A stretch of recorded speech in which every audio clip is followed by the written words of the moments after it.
नमस्कार विद्यार्थी मित्रांनो, मी श्रीमती वैशाली अनिल चौधरी, जिल्हा परिषद प्राथमिक शाळा पिंपळगाव, तालुका मुरबाड, जिल्हा ठाणे।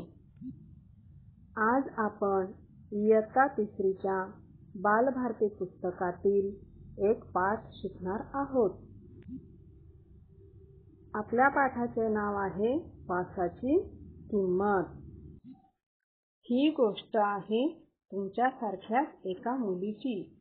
तिचे नाव आहे शिवानी। कुंदापूर जवळच्या उंबराच्या वाडीत शिवानी राहायची। 8-9 वर्षांची शिवानी होती भारी चतुर। शाळा, घर, शेत व बाजार येथील मुले माणसे सगळेच तिच्यावर खुश असायचे। रविवारी कुंदापूरचा आठवडी बाजार भरायचा। शेतातील भाजी विकायला शिवानीचे आई बाबा जायचे। सुट्टीमुळे सोबत शिवानीही जायची। शिवानी आई बाबांना हिशोबात मदत करायची अन मधून मधून बाजारात चक्कर मारायची। भजी किंवा भेळ खाणे हा तिचा आवडता उद्योग। एका रविवारी अशीच फिरत फिरत शिवानी बाजारातल्या मिठाईच्या दुकानापाशी आली। मिठाई पाहत ती सहज उभी होती। हलवाई तिच्याकडे पाहत होता। तो गल्ल्यावरून उठून शिवानीकडे आला आणि शिवानीला म्हणाला, "ए मुली, चल पैसे काढ." कसले पैसे? "मघापासून माझ्या मिठाईचा वास घेतेस, त्याचे पैसे." अहो, पण मिठाईचा वास तर येणारच ना, म्हणून काय वासाचे पैसे द्यायचे? पैसे दिलेच पाहिजेत, पैसे दिलेच पाहिजेत, पैसे दिलेच पाहिजेत, असे हलवाई ओरडू लागला। हळूहळू बघ्यांची गर्दी जमली। काय माणूस आहे हा? नेहमी असंच काहीतरी विचित्र वागतो।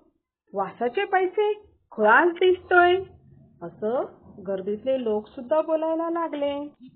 शिवानीला काहीतरी सुचले।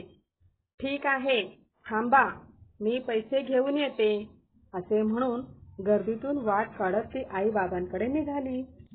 आई, भाजी विकून आलेल्या चिल्लर पैशांची थैली दे ग मला. का ग, काय झालं? कशाला पाहिजे? अगं आई, ती एक गंमत आहे, तू पण चल. चिल्लर पैशांची पिशवी घेऊन दोघी निघाल्या। मिठाईच्या दुकानापाशी गर्दी तशीच होती। वाट काढत त्या दोघी हलवायापाशी आल्या। हातातली चिल्लरची पैसे शिवानीने वाजवली। एकदा, दोनदा, तीनदा खुळ आवाज आला। गर्दीत ते लोक शांत होऊन ऐकत होते। शिवानी म्हणाली, मिळाले पैसे? कसले पैसे? कुठे मिळाले? अहो, तुमच्याकडून मी काय घेतलं? मिठाईचा वास. मग त्याची किंमत काय असणार? पैशांचा आवाज.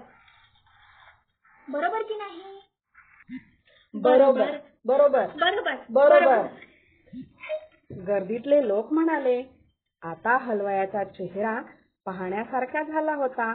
शिवानी मात्र ऐटीत पैशांची पिशवी घेऊन आईसोबत निघाली।